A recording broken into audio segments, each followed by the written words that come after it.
Ya lero nigo lyaba eryengenjo hase serikali county ya Machakos soko chakiwa senchira ya bene chisekta ekira chekubwatisia serikali yo kwegenderia naboigo ekiombe kiaba director ekira chegotendera municipality ya Mavoko Machakos naboigo Kangundo ukwana hase Emeroberio yo nigo bono omogabana wa NDETI atebire yiga nenchira yamo yo kwenekia buna county yo kwegenderere asenchira ya magendro na kwenekia Obokoreri borobia wechiase abananchi.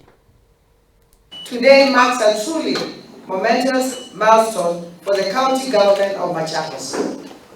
We are gathered to witness the official inauguration of 3 distinct and critical governance bodies.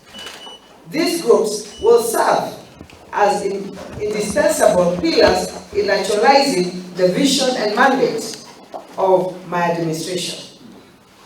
We have just formally inaugurated the board of our 3 municipalities: the Machakos County Rural and Urban Affordable Housing Committee, the Board of Directors of Machakos Water and Sanitation Company, PLC.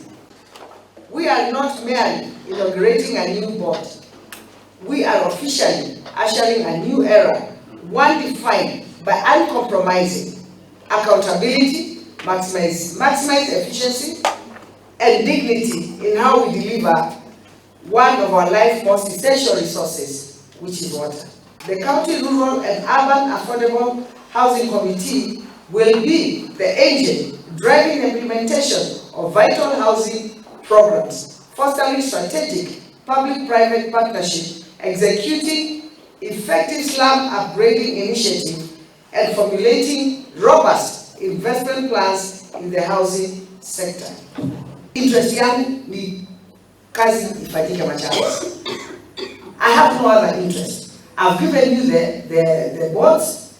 Please, if it's the water companies, let us go and make the water company work professionally. It is not a personal property.